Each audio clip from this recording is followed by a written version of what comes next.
아멘.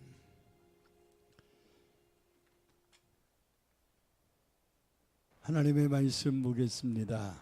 신약성경 에베소서 4장 29절에서 32절까지 말씀입니다. 신약성경 314페이지 에베소서 4장 29절에서 32절. 우리 다 같이 한 목소리를 합독해서 읽겠습니다. 무릇 더러운 말은 너희 입 밖에도 내지 말고 오직 덕을 세우는데 소용되는 대로 선한 말을 하여 듣는 자들에게 은혜를 끼치게 하라. 하나님의 성령을 근심하게 하지 말라. 그 안에서 너희가 구원의 날까지 인치심을 받았느니라. 너희는 모든 악독과 노함과 분냄과 떠드는 것과 비방하는 것을 모든 악의와 함께 버리고 서로 친절하게 하며 불쌍히 여기며 서로 용서하기를 하나님이 그리스도 안에서 너희를 용서하심과 같이 하라. 아멘. 사랑의 주님, 오늘 이 아침에도 저희들 주의 전에 나와 하나님께 예배하며 이 시간 하나님이 내게 주시는 말씀을 듣길 원합니다. 들으면 뭐합니까? 깨닫지 못하면 소용없습니다. 깨달으면 뭐합니까? 깨달은 말씀대로 살지 못하면 소용없습니다. 오늘도 주의 말씀을 한 귀로 듣고 한 귀로 흘려버리는 어리석은 자 되지 말고 두 귀로 듣고 우리의 마음판에 새겨 그 말씀 안에 거하며 살아갈 수 있는 우리 모두가 되게 하여 주옵소서. 이제 이 한 해가 한 달 남짓 남았는데 하나님 시간만 보내는 자 되지 않게 하시고 이제 우리가 청산될 것들이 청산되고 버릴 것을 버리게 하시고 옛 습관에 매이지 아니하고 이제 하나님을 바라보며 하나님이 주신 약속을 의지하며 하나님의 선한 뜻을 온전히 이루어갈 수 있는 주의 일꾼들이 되게 하시고 주님이 쓰실 수 있는 중심에 서게 하여 주옵소서. 이제 이 한 해가 마무리될 때 우리는 은총의 표적을 보이시는 주인공이 되겠나이까? 그것을 구경하는 구경꾼이 되겠나이까? 아버지께서 우리의 마음을 강하게 하셔서 낙심하지 않게 하시고 포기하지 않게 하시고 지금까지 믿음으로 주의 말씀 붙잡고 살아왔다면 은혜 가운데 마무리할 수 있도록 최후 승리 얻을 수 있도록 오직 하나님을 바라보게 하옵소서. 오늘도 우리에게 주시는 귀한 말씀이 우리의 영혼을 깨우게 하시고 우리의 삶을 변화시키게 하시고 하나님의 선한 뜻을 이룰 수 있도록 주님 축복하여 주옵소서. 예수님의 이름으로 간절히 기도드립니다. 아멘. 11월 달은 감사의 달이기 때문에 계속해서 감사에 대한 말씀을 전하려고 합니다. 지난주일 설교에서는 감사는 어떻게 해야 된다 그랬습니까? 즉시 해야 된다. 즉시. 할렐루야. 감사하는 일이 생겼을 때 미루지 말고 감사를 즉시 표현해야 된다.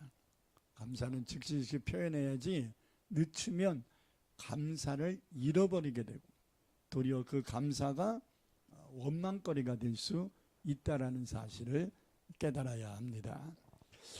여기에 우리들은 왜 그동안 감사하지 못하고 살았을까를 좀 생각해 보면 그 이유를 세 가지를 좀 첨가할 수 있습니다. 하나님이 은혜를 안 주신 게 아니라 하나님이 은혜를 주셨고 하나님이 응답을 안 주신 게 아니라 응답을 주셨는데 내가 원하는 것이 채워지지 않았을 때, 다시 말하면 하나님이 주신 걸로 만족하지 못하는 것을 욕심이라고 말합니다. 뭐가 욕심이라고요? 하나님이 주신 것을 만족하지 못하는 게 욕심이에요.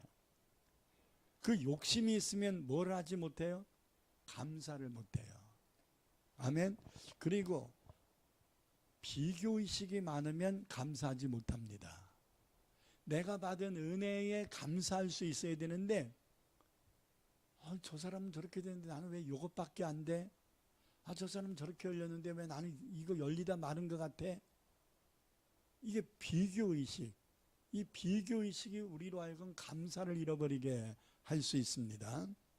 또한 아직까지 해결되지 못한 것으로 인해서 절망하거나 포기하거나 또 염려하거나 원망하거나 이런 이 감정 처리를 제대로 하지 못하면 감사할 수 없게 될 것입니다. 오늘도 본문 말씀을 통해서 우리가 감사하는 삶을 살기 위해서 여기에 두 가지를 좀 더 첨가해야 되지 않겠나.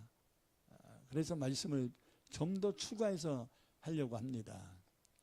감사는 이론이 아니에요. 감사는 훈련으로 되는 거예요. 할렐루야. 그냥 감사하세요 그러면 감사합니다 이렇게 빈말되는 게 아니에요. 정말로 마음속에서 우러나는 참된 감사는 훈련함으로 되어지는 겁니다. 감사는 마음에 있는 거지만 뭘로 표현되어야 되냐면 말로 표현되어야 되거든요. 그렇기 때문에 마음은 감사한데요, 이거 가지고 안 돼요. 마음으로 감사한데요 라면 뭘로 표현해야 돼요? 언어로 표현해야 돼요. 이게 언어로 표현하는 게 잘 미숙하면 훈련을 해야 돼요. 아멘. 그래서 우리가 오늘 두 가지의 말씀을 전하려고 하는데, 첫 번째는 감사가 생겼을 때 감사하는 말을 자꾸 하려고 훈련을 해라. 아멘.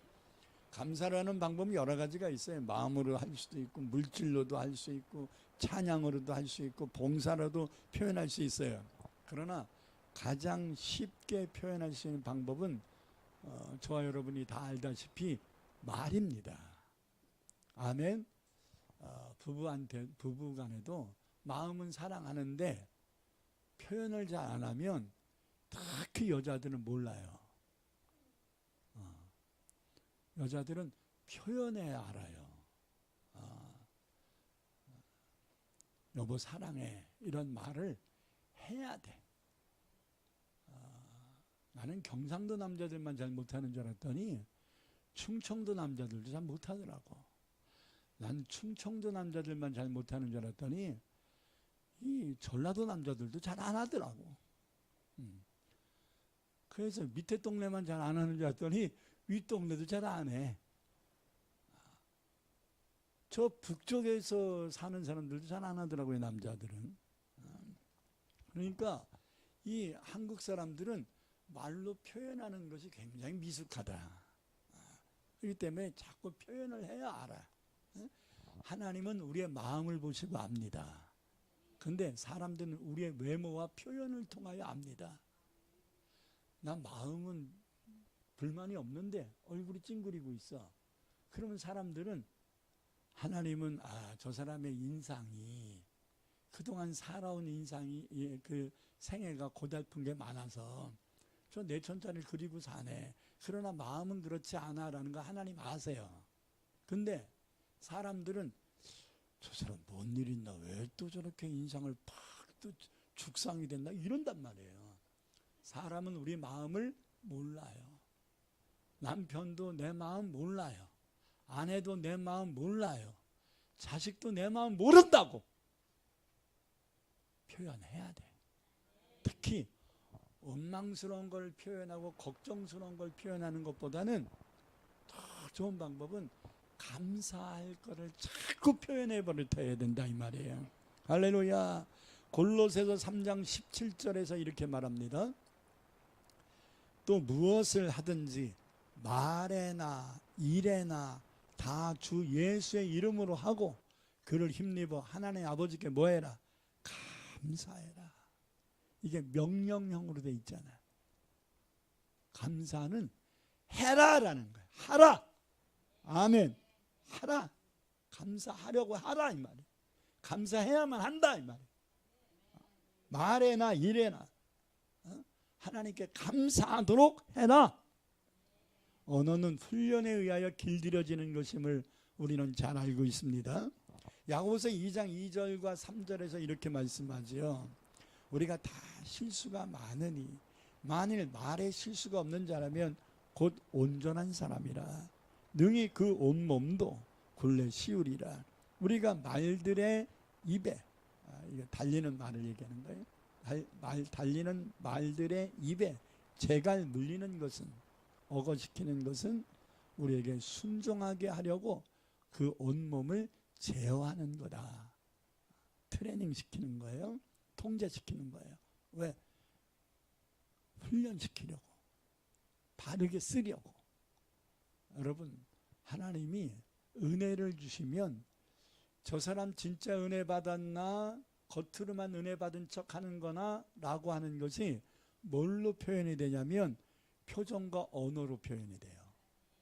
성령의 충만 받았잖아요. 벌써 얼굴에 기쁨이 보여. 나 성령 충만함 받았어요 하는데 그늘이 저 있고, 이런 사람 성령 충만한 거 아니에요. 아멘. 내적인 것은 외적으로 드러나게, 자기도 모르게 드러나게 돼 있어요. 안에 귀신이 들어있어요. 그러면 이 사람의 눈동자가 맑을까 흐릴까? 상식적인 거 이거. 주의 종들과 눈을 마주치는 걸 좋아할까 피할까? 이게 상식적인 거라고요. 그러니까 제가 이렇게 보면, 설교할 때 이렇게 보잖아요. 목사님 왜 나를 째려봐? 이런 사람은 이제 은혜 못 받는 거야. 주의 종하고 말씀을 들으면서 눈이 마주쳐야 은혜가 되는 거예요. 할렐루야. 우리는 예수 안에서 사랑하는 관계잖아. 인간적으로 나는 수정이 외에는 사랑 안 합니다. 착각들 하지 마세요. 아멘. 저는 예수 안에서 여러분을 사랑하고 사랑하는 마음을 가지고 말씀을 전하는 것입니다. 그러므로 저하고 말씀을 들을 때 손톱을 소지하는 건 집에 가서 하시고, 아멘. 눈을 마주치세요. 예수의 사랑으로 자꾸 오늘 말씀을 목사님이 나 들으라고 무슨 말씀을 전하실라나 하면서 기대심을 가지고 쳐다봐야 돼. 아예 말씀 듣게, 오늘은 피곤하니까 눈을 감고 듣자. 이거는 네 생각이 아니야. 마귀가 주는 생각이야. 피곤함으로 왔어도 말씀 들으면 피곤이 달아나야 되잖아요. 병 들어왔어도 말씀 들을 때 병이 떠나야 되잖아요. 귀신에 잡혀서 왔어도 말씀 들을 때 귀신이 떠나야 되는 거 아닌가요? 아멘. 지난 5년 동안 한국교회는 마귀한테 속았습니다. 코로나가 세계적으로 팬데믹 현상을 줄 때 한국교회는 깨어서 기도했어야 됩니다. 더 모여서 예배했어야 됩니다. 여태까지 해왔던 것을 이상하게 정부 정책에 말려들었어요. 당당하게 얘기했어야 됩니다. 어떻게 교회를 일반 식당만도 못한 이런 규정을 줘가지고 억압을 했냐 이 말이에요. 여기에 정부의 관계자들은 믿음이 없고, 그래서 그런 규정을 줬어도 교회 지도자들은 대통령이 됐든 국회의원이 됐든 정부 관료가 됐든 한마음 돼서 이것을 일관성 있게 해야 됩니다. 비대면으로 하라 이렇게 지시 내리니까 큰 교회부터 비대면으로 바꿔버리잖아요. 돈이 있으니까. 안 된 겁니다. 그게 잘못된 겁니다. 지금 이 코로나에 길들여서 한국교회가 예배를 폐지시키고 중단시키고 기도하는 것을 약화시킨 것에 이 후유증이 아직까지도 제대로 회복되지 않고 있다는 것을 여러분들이 인식해야 됩니다. 집에서 비대면으로 예배 드리는 건 예배를 보는 것이 예배를 드리는 게 아니에요. 병 걸리더라도 예배를 드려야지. 코로나 걸려서 죽어도 어디가? 코로나 걸려서 죽으면 지옥 가나요? 예배 드리다가 코로나 걸려서 지옥 가나요? 왜 이렇게 약한 마음을 갖고 한국교회는 문을 닫았냐 이 말이에요. 이 치명적인 실수를 한국교회는 철두철미하게 회개를 해야 됩니다. 예배보다 중요한 것이 어디 있습니까? 그래서 예배를 잃어버리니까 감사를 잃어버리고 기도를 잃어버리고 열심을 잃어버리고, 이제 전도는 기존 성도들이 하는 게 아니라 이단들이 하는 고유물이 돼버리고, 이런 엉뚱한 상태가 이렇게 됐다. 하나님은 이 코로나라는 시험을 통하여 한류의 물결을 왕성하게 일으키셨습니다. 그렇다면 이 코로나 때 이 시험을 한국교회가 잘 이기고 극복했더라면 이 한류의 물결을 타고 전 세계의 선교는 확산됐을 것입니다.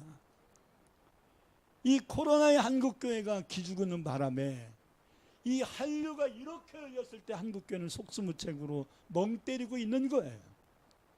그러나 우리 처음 사는 교회는 다행히 하나님의 은혜로 이 코로나를 통하여 선교의 문을 하나님이 열으신 것을 우리는 감사해야 됩니다. 자랑하려고 하는 게 아니라 주변에 우리 노회와 총회 목사님들이 그리고 타교회 목사님들이 놀랍니다. 우리 교회가 큰 교회 아니잖아요. 새빵교회잖아요. 그런데 어떻게 선교사를 그동안 이 코로나 상황인데 파송을 하고 그것 때문에 빚을 지지 않고 하나님이 이렇게 쓰셨냐고. 첫째는 하나님의 은혜고 둘째는 저와 성도들의 결단이었습니다. 이렇게 얘기합니다. 첫째는 하나님의 은혜예요. 우리의 노력과 우리의 수고가 아니에요. 하나님의 은혜예요. 하나님이 그리하신 거예요. 여기에 우리는 하나님의 의도에 발맞춘 거예요.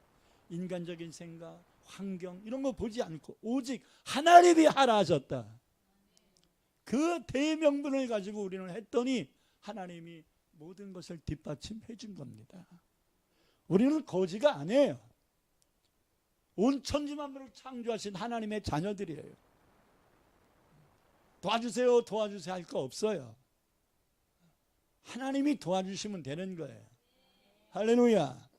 그러면 우리는 감사할 일들이 쌓여 있거든요. 그런데 감사를 자꾸 안 해버릇했던 옛 습관에 길들여졌단 말이에요. 그렇기 때문에 이것을 자꾸 바꾸려고 노력을 해야 합니다. 훈련을 해야 합니다. 말들도 야생마들이 길들여졌을 때 명마가 되는 것처럼 여러분들이 세상에 찌들려 있던 삶에서 벗어나서 하나님께 예배하며 하나님께 회개하며 하나님 앞에 과거를 청산할 때 청산을 하며 힘들다고 힘든 게 아니에요. 어차피 지나가야 될 광야라면 광야에서 죽어서는 안 됩니다. 우리가 가야 될 종착점은 광야가 아닙니다. 우리가 들어가야 될 종착점은 가나안 땅임을 명심해야 합니다.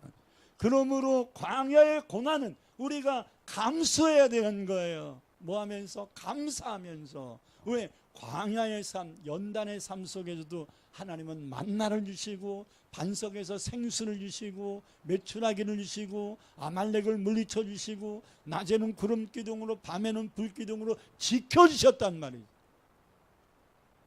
아무리 힘들어도 아무리 코나에 몰렸어도 하나님이 계시다는 사실을 잊어서는 안 됩니다. 우리가 처한 환경이 가나안이 아니고 광야일지라도 하나님이 우리를 붙들고 계시고 하나님이 우리를 부르셨다는 사실을 잊어서는 안 됩니다. 그러므로 광야 40년 동안 이스라엘 백성들이 해야 될 일들은 뭐냐면 광야의 힘든 것만 보고 원망불평할 게 아니라 하나님이 베푸는 은혜들을 찾아가며 그 은혜를 감사하며 하루하루를 보냈어야 된다 이 말이에요. 그러면 광야의 삶이 40년 동안 딜레이 되는 게 아니라 2주 만에 갈 수 있는 속성 코스였던 것입니다. 아멘. 연단이 왜 길어질까요? 그것은 하나님이 우리를 힘들게 하기 위해서 작전을 하는 게 아니에요. 뺑뺑이는 우리가 돌고 있는 거예요. 적재적시에 끊을 것을 끊어내고 잘라낼 것을 잘라내면서 우리 갈 길을 가야 되는 거예요. 제가 늘 얘기하잖아요. 개는 짖어도 기차는 간다. 마귀가 시험을 줘도 우리 할 일은 한다. 아무리 힘들고 어려워도 내 믿음은 내가 지킨다. 할렐루야. 우리들의 언어를 잘 길들이게만 한다면 우리는 온전한 사람이 될 수 있습니다. 그러나 그게 이론처럼 쉽지는 않는 거지요. 계속되는 야고보서 2장 8절에 10절을 보면 혀는 능히 길들일 사람이 없나니 쉬지 아니하는 악이요 죽이는 독이 가득한 것이라. 이것으로 우리가 주 하나님 아버지를 찬송하고 또 이것으로 하나님의 형상대로 지음받은 사람을 저주하니, 같은 입인데 하나님을 찬송하고 사람을 저주하고 한 입에서 찬송과 저주가 나오는도다. 내 형제들아, 이것이 마땅하지 않다. 옳다, 옳지 않다. 한 입으로 두 번 하는 것도 옳지 않고, 한 입으로 하나님 교회에 나와서는 하나님께 예배하고 집에 가서는 남편을 저주하고, 된다 안 된다? 된다 안 된다? 말로만 안 된다고 하지 말고 미워도 사랑해야 돼요. 오죽하면 영화에서 미워도 다시 한번 하라는 거예요. 미워도 다시 한번이란 게 뭐예요? 밉지만 사랑해서 결혼했잖아. 그거 회복하라 이 말이잖아요. 다시 한번 회복하라 이 말이잖아요. 하나님이 내 기도 안 들어요 속상해도 하나님이 나 구원하셨잖아. 그러면 다시 한번 생각해 보면 하나님의 뜻이 있다라는 걸 깨닫게 됩니다. 하나님이 요셉에게 꿈을 줬는데 왜 종살이를 하게 하나님이 허락하셨냔 말이에요. 그러면 하나님이 꿈을 이루지 않으시려고 종으로 팔려가게 하신 건가요? 아니잖아요. 근데 현실은 종이잖아. 꿈이 이루어지고 있는 게 아니잖아 지금. 근데 꿈이 이루어지고 있는 과정이에요? 아니에요? 과정이잖아. 근데 닥쳤을 때는 이게 꿈이 이루어지는 것 같아요? 꿈이 뒤집힌 것 같아요? 뒤집힌 것 같잖아. 형제 꿈에는 하나님이 주신 꿈은 형제들이 자기 앞에 무릎 꿇는 거야. 절하는 거야. 근데 형제들이 팔아먹어서 난 종 됐어. 이 꿈이 이루어진 건가? 안 이루어진 것처럼 보이는 거지. 그러나 하나님이 이 꿈을 이루시기 위해서 어디로 보내신 거야? 애굽으로 보내신 거잖아. 왜? 애굽의 총리 되라고. 근데 종살이 할 때는 이 꿈이 안 이루어진 것 같은데, 그때 하나님이 두 번이나 준 꿈이 분명했는데 개꿈이었나?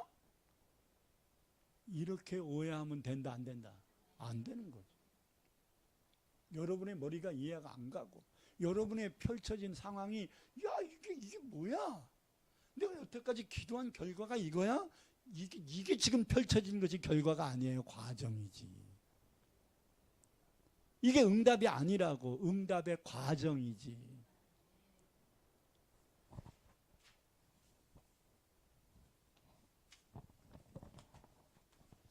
항상 사람들이 오해를 여기서 한단 말이에요.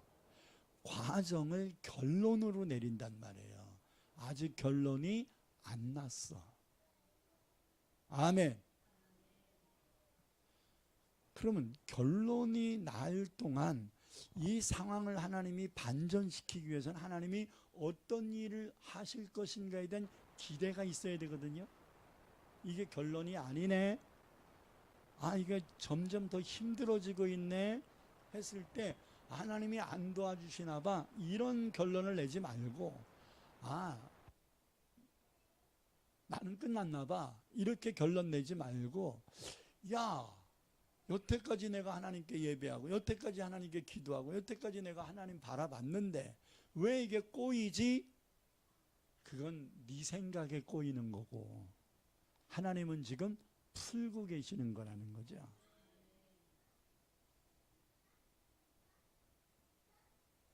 신명기를 보면 나는 사랑하는 성도들이 수시로 신명기를 읽었으면 좋겠다는 생각을 합니다. 신명기의 내용이 딱 세 가지예요.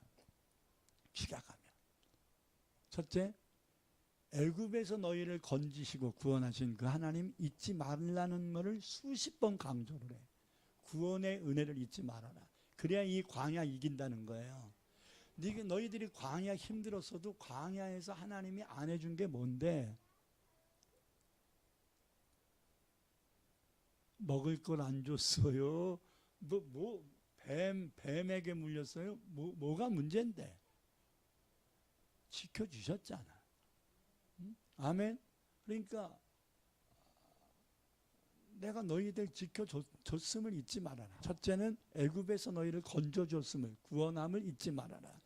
지금 현실적으로 너희가 힘들다고 하지만 그 과정 속에 하나님이 늘 도와주고 계시는 그 과정 속에서도 힘들다고만 하지 말고 그 속에 하나님의 기적이 수없이 있지 않았습니까? 낮에는 구름 기둥으로, 밤에는 불 기둥으로 하나님이 늘 함께 하지 않으셨습니까? 이게 원망거리가 돼서는 안 되죠. 원망하려면 뭐라 그래요? 구름 있으면 뭐해? 아무것도 안 되는데. 아니 불기둥 서 있으면 뭐해? 여전히 똑같은데. 이렇게 불평거리로 만들면 안 된다는 말이에요. 하나님의 은혜를 불평거리로 만들지 말고 오늘도 하나님은 어김없이 구름 기둥으로 우리와 함께 하시는구나. 오늘도 밤에는 여전히 우리를 밝히고 우리를 따뜻하게 하시기 위하여 불기둥으로 도와주시는구나. 할렐루야. 불기둥이 별거 아닌 것 같아도요, 광야에 사는 들짐승들이 제일 싫어하는 게 뭔지 압니까? 불이에요. 불. 짐승들이 불이 있는 곳에는 가까이 안 와요. 뱀도 안 와요. 짐승들이 불이 있는 곳에는 안 와요. 호랑이도 안 옵니다.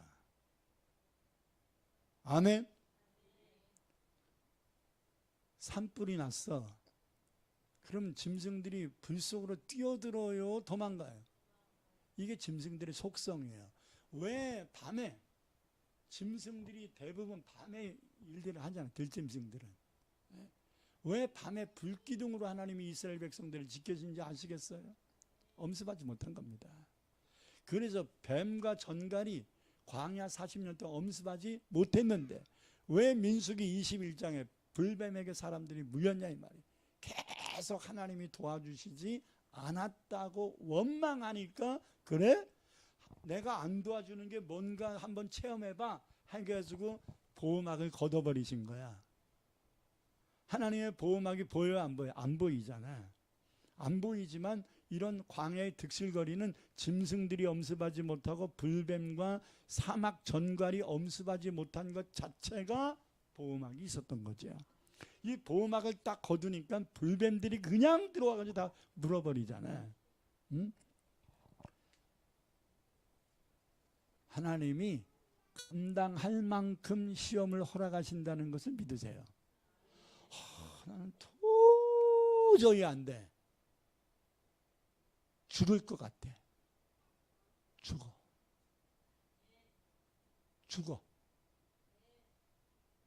그러면 살 길이 열릴 거예요. 아직 살아서 그런 거예요. 아직 인간적 생각이 살아서 그런 거예요. 제가 지난번에도 말씀드렸지만요,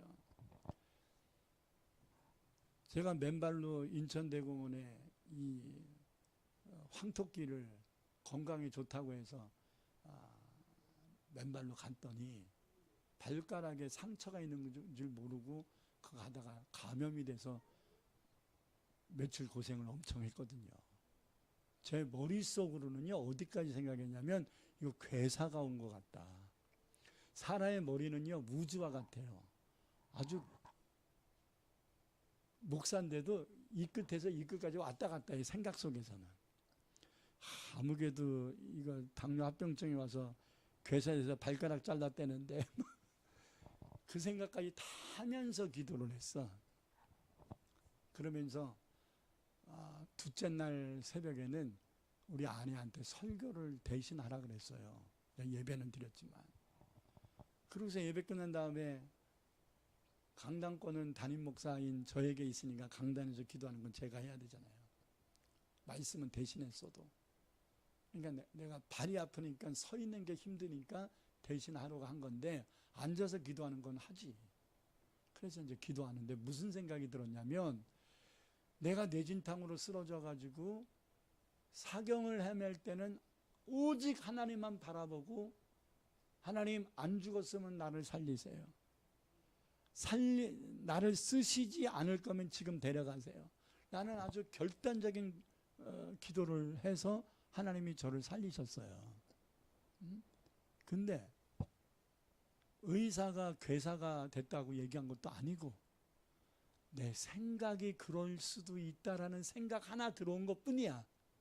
병원에 가지도 않았어. 진단받은 것도 없어. 세균 감염된 건 맞아. 그러니까 퉁퉁 벗지. 근데 그 생각이 든 거야. 내가 진짜 죽을 지경에 빠졌을 때는 언어장애가 오고 뇌진탕이 돼서 일어나지도 못하고, 그래 제가 부천 공고에서요, 그 2월달 눈이 소복하게 쌓였을 때 정문 쪽에서 후문 쪽까지 기어간 게 1시간 반입니다. 오직 하나님만 바라봤었습니다. 하나님, 내가 죽어 천국인 줄 알았더니 천국이 아닌 것을 보니 내가 살았으니 나를 일으키세요. 난 누워서 얼어 죽고 싶지 않습니다. 나는 말씀 전하다가 천국 가야지 길바닥에 넘어져가지고 냉동돼서 천국 가고 싶지 않습니다. 지금은 웃음이 나오지만 그때는 진짜 심각했습니다. 제 마음에. 그러면서 한 20분 정도는 이렇게 해보고 이렇게 해보고 안 움직여. 생각은 있는데 몸이 안 따라줘. 뇌를 다쳤기 때문에. 근데 20분 정도를 기도하면서 이리 해보고 저리 해보니까요, 틀어지는 방향이 있더라고. 포기하지 않고 하니까 움직여지는 방향이 있더라고. 여태까지는 안 됐어요. 20분 동안 안 됐어요. 근데 자꾸 움직이려고 주여 어떻게 해야 돼요 하면서 계속 움직이려고 노력을 하니까 움직여지는 데가 있더라고요. 거기로 계속 힘을 썼어요. 그랬더니 발랑자빠진 뇌가 엎어지더라고요. 그래서 봤더니 이쪽은 반신마비가 왔고 이쪽은 움직일 수가 있다는 걸 느꼈어요. 그래서 이 팔로 계속 땅을 기어가면서 끌고 간 거예요.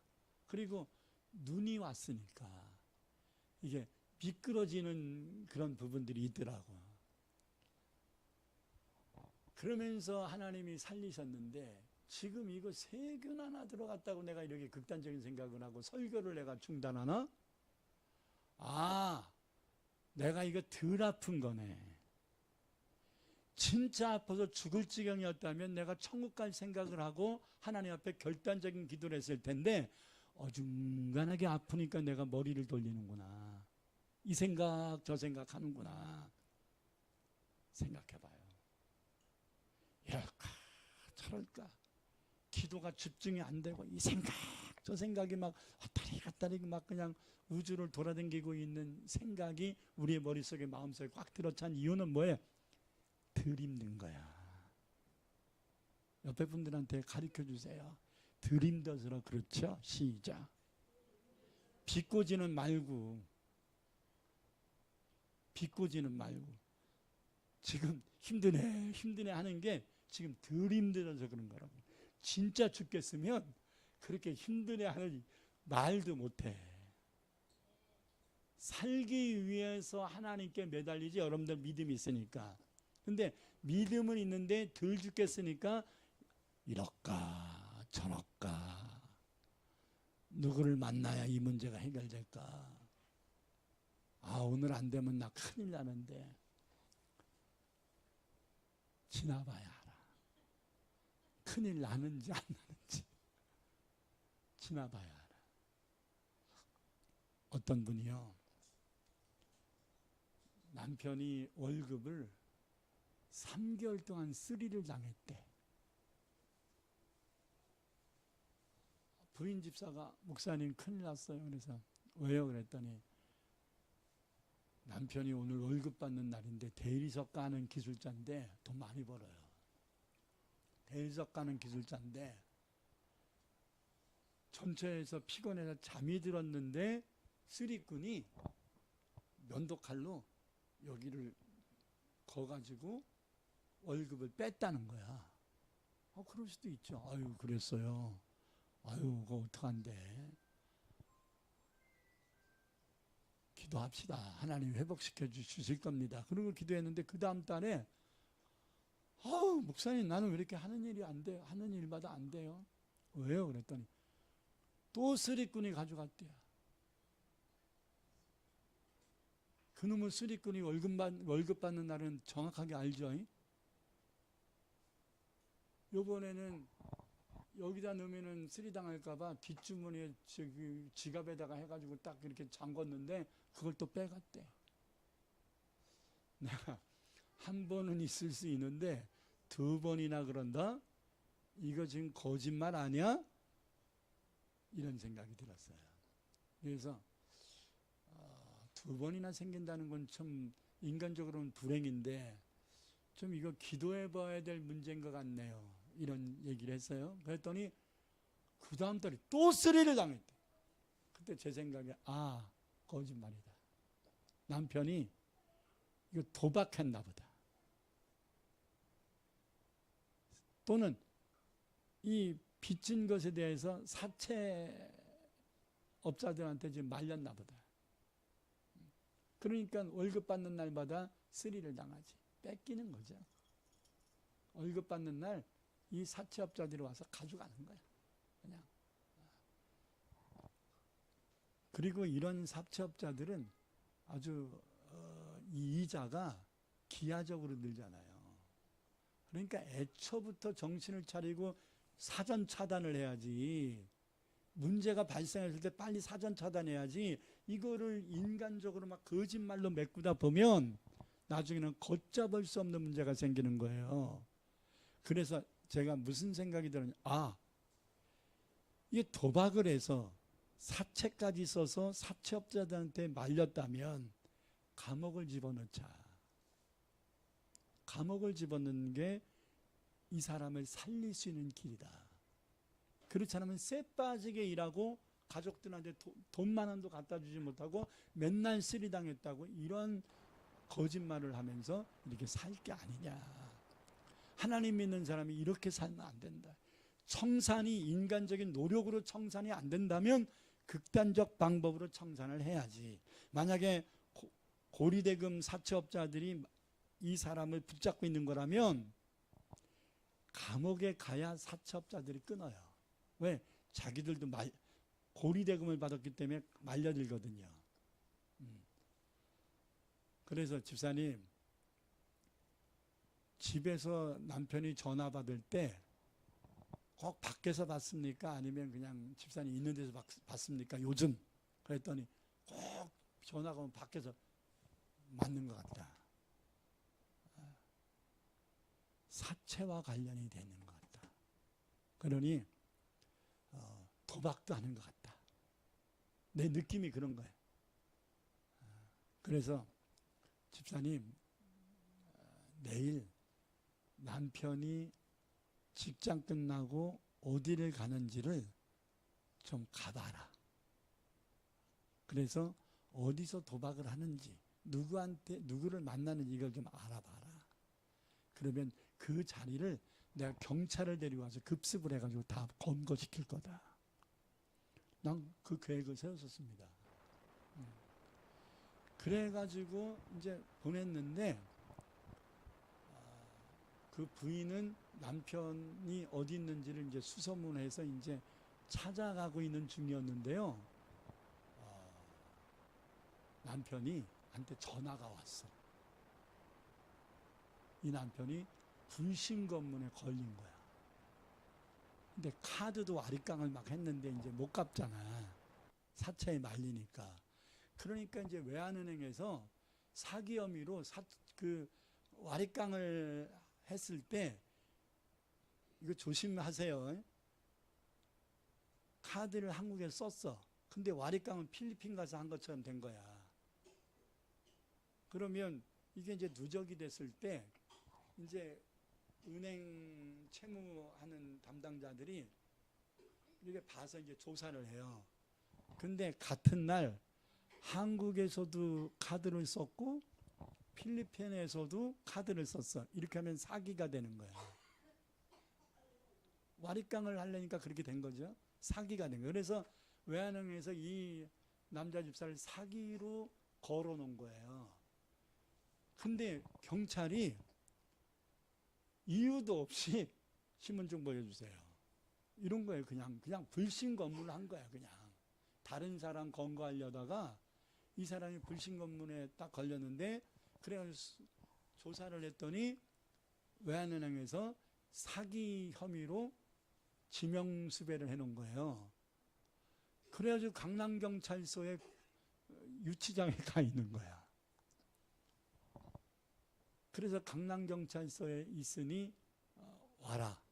이렇게 남편한테 이제 경찰한테 이 전화를 빌려가지고서 이제 연락을 한 거죠. 부인한테, 남편이.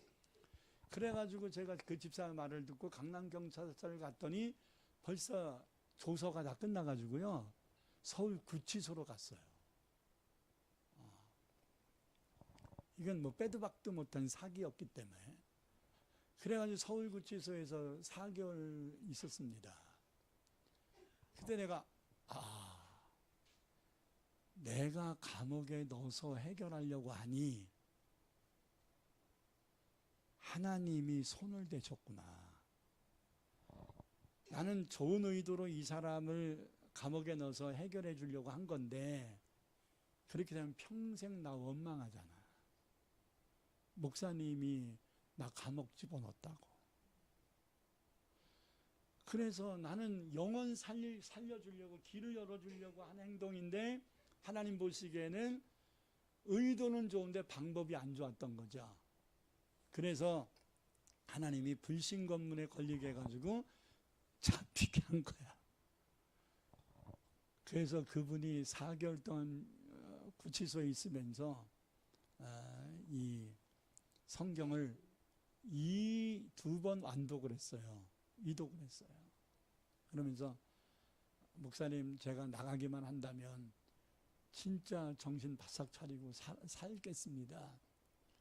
그래서 그래요. 그래서 제가 난 담임 목사인데 그래서 검사와 재판관한테 2번을 진정서를 보냈습니다. 담임 목사인데 지금 이 사람이 한 달에 이런 일을 해서 요 정도를 벌고 있는 것으로 내가 알고 있다. 그러니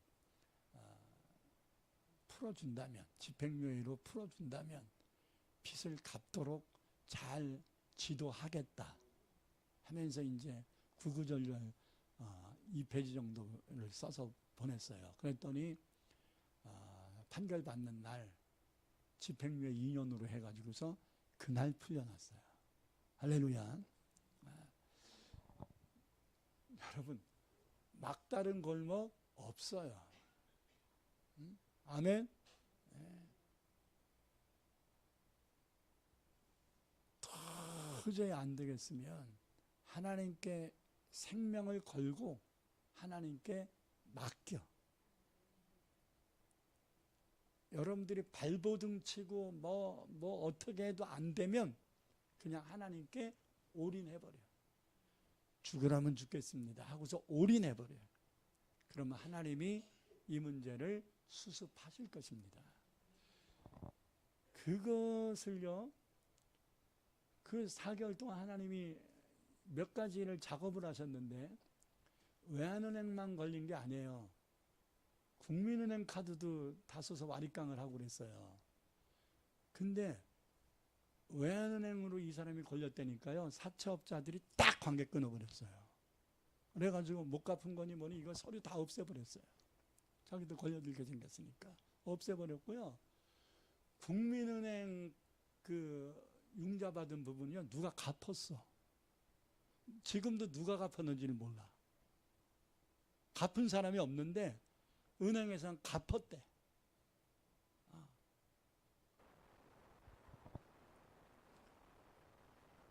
그래서 여러분 그 가정에 그 기가 막힌 운동에서 건져주신 것이 있어요.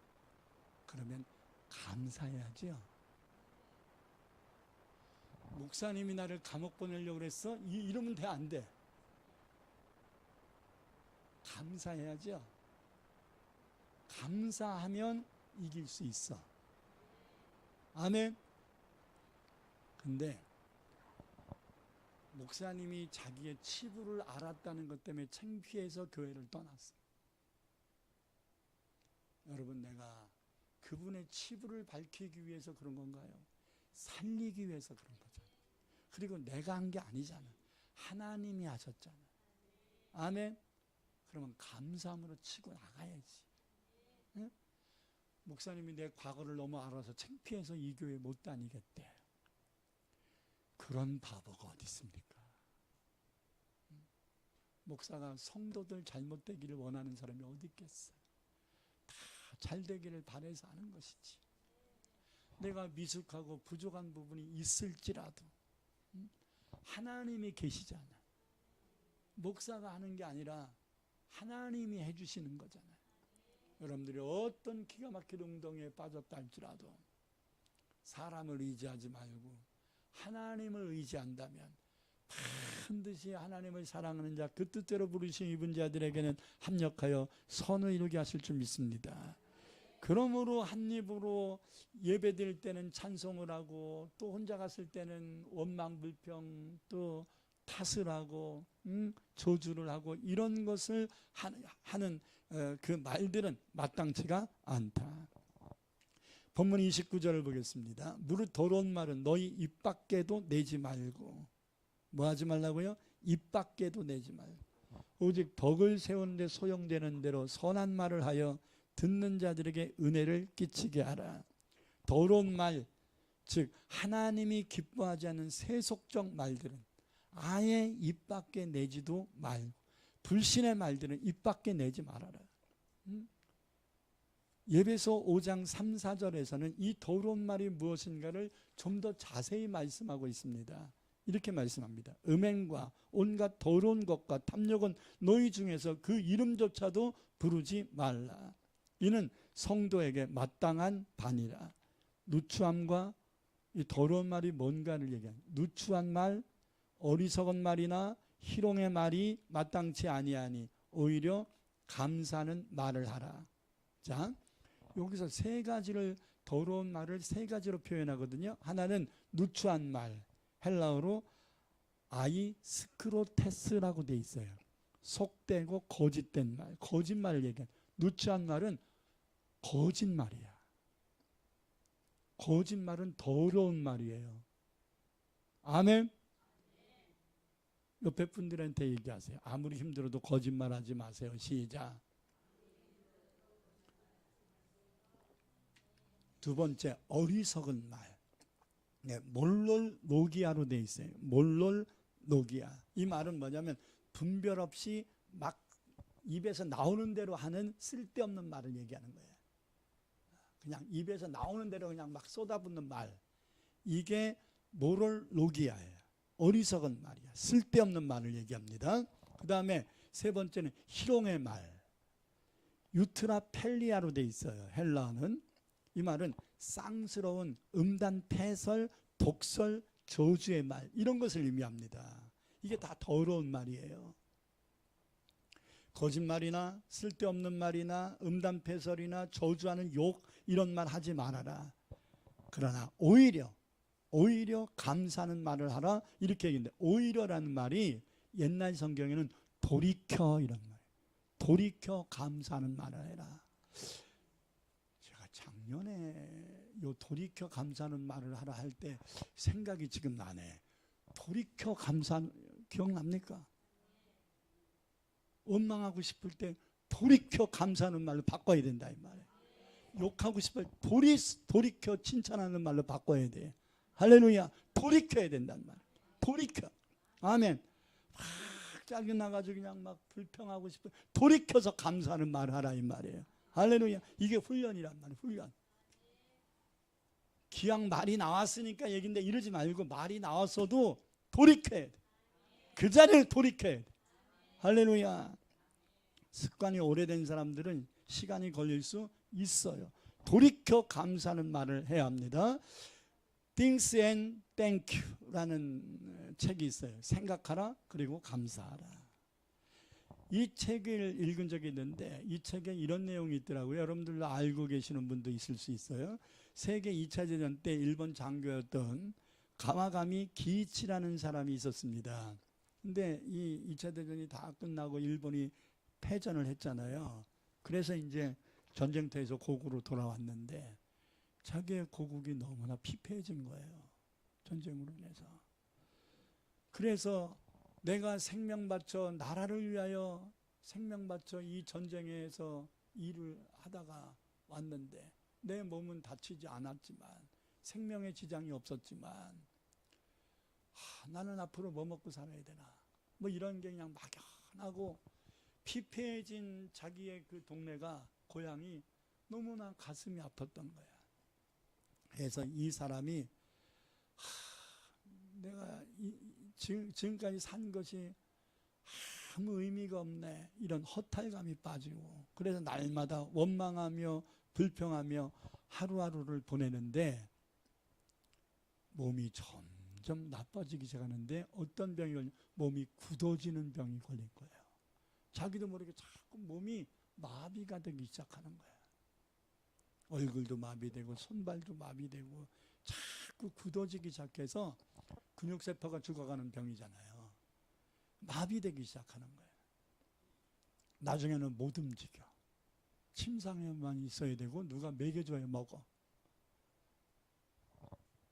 그 사람의 병을 치료해주고 있었던 주치 의사가 있었는데 여러 사람이 있었는데 이거는 이 사람의 정신적인 문제인 것 같다 해서 이제 주치의가 정신과 의사 후찌다 교수로 바뀌었어요. 후찌다 교수가 이 사람을 계속 진찰한 결과 어떤 처방을 했냐면 당신은 세상을 원망한 것 때문에 모든 세포가 죽어가고 있는 것이니 이제부터는 하루에 10,000번씩 몇 번씩? 하루에 10,000번씩 감사합니다라는 말만 하세요. 그러면 당신은 반드시 고쳐질 것입니다. 무조건. 억울함이 있든 뭐 내가 못 움직이니까 뭐 상처를 주는 말을 했든 뭐 무슨 말을 했든 무조건 아리가도 고자이마스. 시작. 일본 말을 모르시는구나. 아리가도 고자이마스. 일본 사람들이 아리가도 고자이마스 할 때는 아리가도 고자이마스 이런 사람이 없어요. 항상 생글생글하면 아리가도 고자이마스. 할렐루야. 이게 할렐루야를 했는지는 모르겠는데 계속 아리가도 고자이마스를 하루에 10,000번씩 하려니까 자기 말할 시간이 없어. 이게 처방이잖아, 처방. 그래가지고 입만 열면 아리가도 고자이마스, 아리가도 고자이마스, 아리가도 고자이마스 하는데 여러분 자기도 모르게 2, 3개월이 지났어요. 근데 몸이 풀리기 시작한 거예요. 4개월째 됐을 때는 온전한 건강을 회복했다는 것입니다.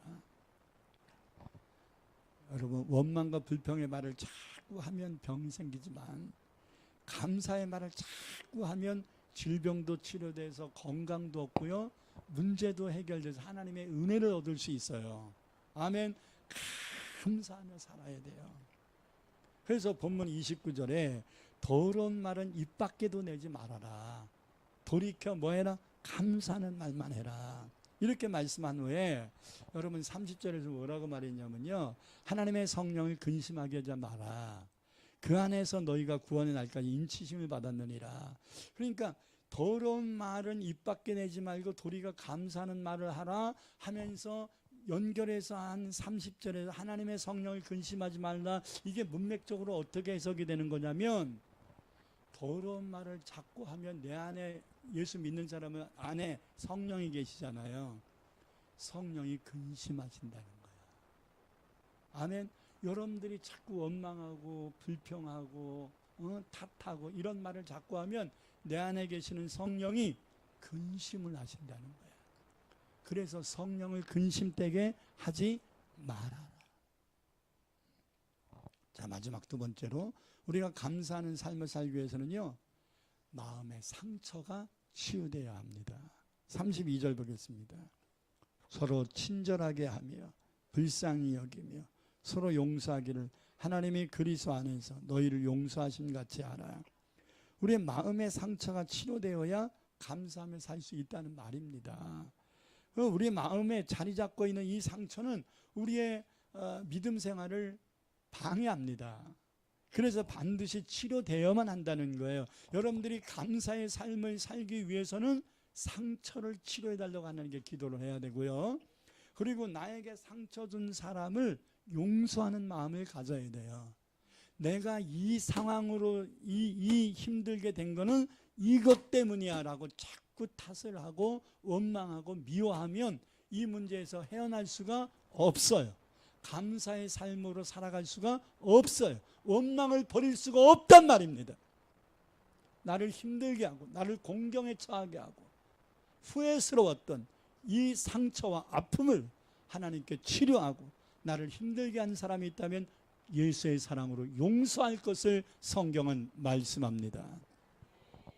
이래야만 우리가 자유를 누릴 수 있는 것입니다. 본문 31절 32절을 보겠습니다. 너희는 모든 악독과 노함과 분냄과 떠드는 것과 비방하는 것을 모든 악의와 함께 뭐하고 버리고 서로 친절하게 하며 불쌍히 여기며 서로 용서하기를 하나님이 그리스도 안에서 너희를 용서하신 같이 하라. 할렐루야.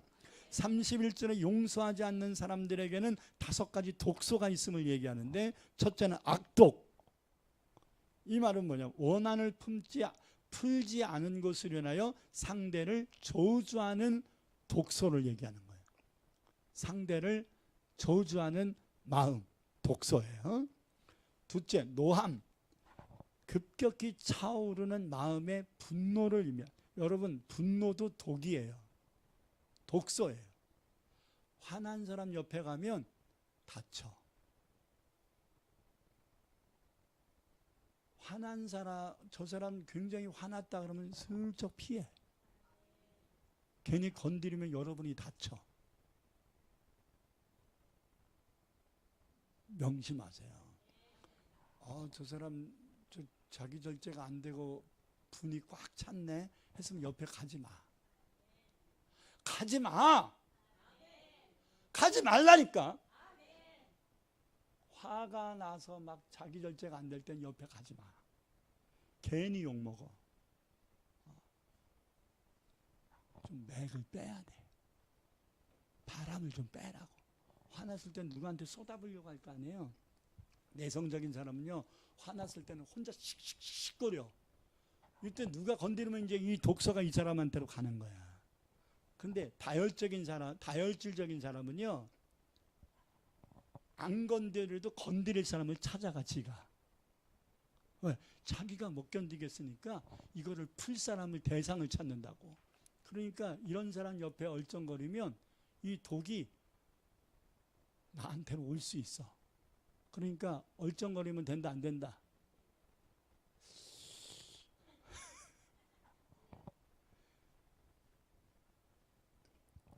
그게 노함이에요. 세 번째, 분냄입니다. 분냄은 계속해서 상대에게 계속 반복해서 분노를 표출하는 마음을 분냄이라고 표현하는 거거든요. 노함은 급성이에요. 확 한번 쏟아붓는 거예요. 근데 분냄은 만성이에요. 노함은 일시적이고 일회성인데 분냄은 계속적이고 습관적이에요. 누가 더 좋은가? 이거는 이제 그 사람의 성격 따라 분냄이 있든지 노함이 있든지 있는 거예요. 그 다음에 네 번째는 떠드는 건데, 이 사람은 분노를 참지 못해서 막 소리를 지르는 거예요. 막 그냥. 이런 사람 옆에서도 가지 마. 괜히 원치 않는 말을 들었다가 시험 들어. 자, 5번째, 비방하는 거예요. 자기에게 상처 준 사람을 더 큰 상처를 주기 위하여 모욕을 주려고 의도적으로 하는 악한 말, 저주의 말을 비방한다, 이렇게 표현합니다. 여러분 다시 한번 야고보서 2장 8절 10절 읽어보면요, 혀는 능히 길들일 사람이 없나니 쉬지 않은 악이요 죽이는 독이 가득한 것이라. 어디에? 혀에, 말에. 이것으로 우리가 주 하나님을 찬송하고 또 이것으로 하나님의 형상대로 지음받은 사람을 저주하나니 한 입에서 찬송과 저주가 나오는도다. 내 형제들아, 이것이 마땅하지 아니하니라. 명심하세요. 우리나라 인구의 20%가 편두통을 앓고 있답니다. 만성으로, 고질병으로. 이거 안 난대요. 그러니까 5명 중에 한 사람은 편두통이야. 그러니까 우리 성도들 중에서도 몇 명은 편두통을 달고 살아. 창피해서 아멘 안 하는 거죠. 그 이유는 대부분 미움과 분노 때문이라고 학자들은 이야기합니다. 여러분 영국에서 연구한 논문을 보면 남자와 여자가 극단적인 화가 났을 때 콧김이 나오잖아요. 나는 소만 화가 났을 때 콧김을 쏟는 줄 알았더니 사람도 화가 났을 때 콧김을 쏟는데, 그래서 화를 나게 해가지고 화난 사람을 일정 공간에 두게 하고 계속 화나게 하는 거야. 그런 다음에 일정 시간 화나게 씩씩거리게 놔두고 이제 딱 그 밀폐 공간에서 나오게 해. 그런 다음에 이 공간을 공기를 흡수를 해. 그래가지고 그 연구하는 항아리 같은 그 유리관 있잖아요. 거기다가 딱 해가지고서 이제 끓여. 공기를 끓여. 그럼 이상합니다. 이 화난 사람이 콧김과 입김에서 나오는 이것을 해가지고 끓이잖아요. 그럼 노란 액체가 나온답니다. 그래서 이 노란 액체를 주사기로 딱 빼가지고 신지한테 놨대. 그것도 이제 물을 좀 넣어가지고 희석시켜서 신지한테 놨더니 남자들이 화났을 때 입에서 난 것을 모은 그 액체를 신지에다 놨더니 100마리 정도가 죽었대. 근데 여자들이 똑같이 화가 나가지고 그거 뽑아낸 액체를 신지에 놨더니 200마리가 죽었대. 그러니까 남자보다 여자가 더 독한 거야. 오죽하면 우리 옛사람들이 여자가 화나면 온유월에 서리빨 내린다잖아.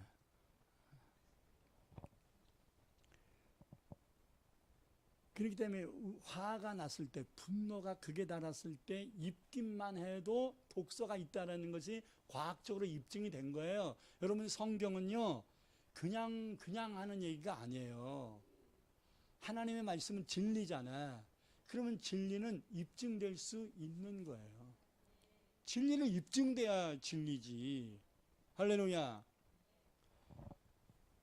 그러면 상대에게 풀면 온갖 죄를 짓게 되고 마음을 담고 있으면 자기가 병이 드는 독소가 있다는 것을 잊어서는 안 됩니다. 그렇기 때문에 이걸 버릴 수 있는 건요 용서예요. 용서. 저 사람 때문에 하고서 씩씩거리면 그 사람만 생각이 나도 머리가 쭈삣쭈삣 쓰거든. 그 사람 생각만 해도 막 가슴이 답답해지거든. 근데 어차피 벌어진 거 용서해 주자. 어차피 뭐 저 사람이 뭐 이미 벌어진 거 주님이 나를 용서해 준 것처럼 그냥 내가 살기 위해서 용서해 주자. 아멘. 자, 잠언 17장 22절에 마음의 즐거움은 양약이라도 심령의 근심은 뼈를 마르게 하느니라. 자, 잠언 18장 14절에 사람의 마음은, 심령은 그의 병을 능히 이기려니와. 마음이 편안하면 병도 이겨요. 근데 심령이 상하면, 마음이 상하면 그것을 누가 일으키겠느냐.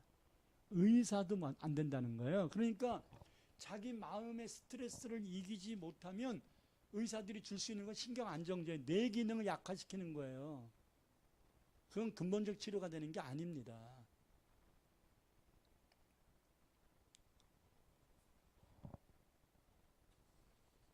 그러니까 이 자기 컨트롤이 안 되고 용서를 안 하고 자꾸 스트레스를 가중시키면 병원에 가봤자 신경안정제밖에 안 준다고. 그러면서 흔히 하는 얘기가 뭐예요? 신경성입니다.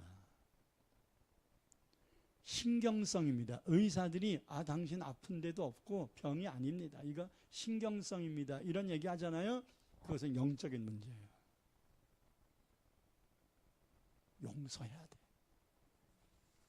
저 사람을 위하여 용서하는 것도 필요하겠지만 내가 살기 위하여 용서하는 거예요. 내가 살고 봐야지. 왜 저 사람이 죄진 것 때문에 내가 죽어야 돼?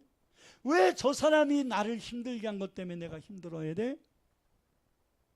내가 살기 위해서 용서하는 거예요. 할렐루야. 용서만이 나도 살고 남도 살리는 길입니다. 용서는 하나님이 기뻐하실 것입니다. 그리고 성도들의 바른 자세고 복을 받는 길입니다. 그리고 살 길입니다. 이런 자들이 하나님께 감사하며 살 수 있습니다. 마태복음 10장 8절에 너희가 거저받았으니 거저주라 그랬잖아요. 하나님의 사랑을 우리가 거저받았잖아요. 그러면 그 사랑을, 그 용서를 거저 주어야 돼요. 받았으니까. 자, 마지막으로 한 가지 얘기만 하고 마치겠습니다. 조금만 더 생각하면 감사할 수 있다라는 칼럼이 있는데요. 어떤 어른이 스트레스가 많고 고민이 많아가지고 머리가 자꾸 빠지기 시작해. 그래가지고 머리가 이제 대머리가 됐고요. 중간 머리도 듬성듬성 빠지기 시작했어요. 그래가지고 거울 볼 때마다 속상해했어. 이 머리가 자꾸 빠진다고. 그래서 이제 병원을 갔어요. 어떻게 하면 이 탈모를 좀 중단시킬 수 있는가 하고서 이제 병원을 갔는데 지나가던 한 아이가 아저씨는 머리카락이 많아서 좋겠어요. 이런 거야. 한 아이가. 그래서 참나. 내가 머리가 조금 빠져가지고 듬성듬성해서 지금 이거 고쳐보려고 병원에 왔구만. 저 아이가 나 놀리나? 머리가 많아서 좋겠다고? 하고서 그 아이가 누군데 그런 말 하는 거야 이렇게 봤더니 이 아이가 모자를 쓰고 있는 거야. 여름인데. 암병이구나. 항암 받느라고. 어린아이들은 보통 암병이 백혈병이잖아요. 항암 받느라고 머리가 다 빠졌구나. 그 아이를 보니까 암병 환자라는 걸 알았어요. 그래서 이 탈모증에 있었던 이 남자분이 참 내가 머리카락이 많다는 거를 처음 느꼈네. 여태까지는 머리카락이 왜 빠지지 여기에 급급했는데 아직까지 내가 머리카락이 많구나. 빠진 것보다는 남아있는 게 많구나라는 걸 생각했다는 거예요. 그래서 저 애가 항암 치료 받고 있구나. 나는 머리가 좀 빠졌을 뿐이지 그렇다고 흉측한 상황도 아니고 암병 있는 것도 아닌데 나는 저 아이에 비한다면 감사해야 되겠구나. 그래서 그때부터 스트레스 때문에 머리가 빠졌잖아요. 그래서 감사하자. 그래도 이만한 거 감사하자. 한번 쫓아 이만한 것만 해도 감사하자. 시작. 이만한 것만 해도 감사하자. 그러면서 감사하기 시작했더니 머리가 나더랍니다. 할렐루야. 사랑하는 성도 여러분, 남은 생애를 감사함으로 행복한 삶을 살기를 원하십니까? 그렇다면 오늘 말씀을 기억하기를 바랍니다. 감사하는 말을 하려고 노력하세요. 그리고 나에게 상처를 준 사람을 예수의 사랑으로 이해하고 용서해 주세요. 그러면 여러분의 남은 생애에 반드시 범사에 감사하는 삶을 살게 될 줄 믿습니다. 여러분 두 손을 가슴에 얹고 하나님 앞에 기도합니다. 하나님, 내 마음에 감사가 있게 하소서. 왜 내 마음이 이렇게 답답하고 왜 내 마음이 이렇게 힘듭니까? 내 입술이 왜 감사하지 못하고 따지고 보면 감사할 일도 참 많은데 감사보다는 원망과 불평과 탓을 하고 근심하고 걱정하고 탄식하는 것이 그런 시간을 너무나 많은 시간을 보냈습니다. 하나님, 이제 남은 시간만큼이라도 감사로 이 환경을 이기고 이 문제를 이기고 이 고난을 이기고 감사로 하나님을 감동시킬 수 있게 해달라고 주여 한번 부르시고 통성으로 기도합니다. 주여 할렐루야. 나의 아버지 하나님 감사합니다. 돌이켜 감사하는 자가 되라. 돌이켜 감사하는 자가 되라. 돌이켜 감사하는 자가 되라. 돌이켜 감사하는 자가 되라. 돌이켜 감사하는 자가 되라. 이 말씀이 우리의 머릿속에, 우리의 마음속에 각인되기를 원합니다. 우리 입술에 원치 않게 더러운 말들이 많았습니다. 하나님, 우리의 입술에 원망과 불평과 짜증과 아버지 불신앙의 말들이 많았습니다. 광야의 이스라엘 백성들이 나의 모습이었습니다. 하나님, 원망불평하며 살아가는 아버지 하나님의 이웃들의 모습을 보며 나의 모습을 발견하게 됩니다. 하나님이 계신데 왜 이렇게 극단적인 걱정 근심을 합니까? 하나님이 지금까지 나를 인도해 주셨는데 무엇 때문에 이렇게 아버지 하나님이여 원망하고 탓하며 미워하며 삽니까? 이제 내 마음에 응어져 있는 이 상처가 치유되게 하소서. 치유되게 하소서. 예수의 이름으로 치유되게 하소서. 예수의 이름으로 치유되게 하소서. 예수의 이름으로 치유되게 하소서. 우리의 마음을 치료하실 분은 오직 하나님밖에 없사오니 내 마음을 치료하소서. 이 후회되는 이 아버지 하나님의 과거를 하나님 이제 청산되게 하소서. 더 이상 급급하지 않고 이제 하나님께 내 생명을 맡기며 하나님의 뜻대로 되기를 의탁하고 기도하게 하시고, 걱정하며 하루를 살아도 걱정하며 살지 말고 하루를 살아도 하나님을 의지하며 감사하며 살게 하옵소서. 예수님 이름으로 간절히 기도드립니다.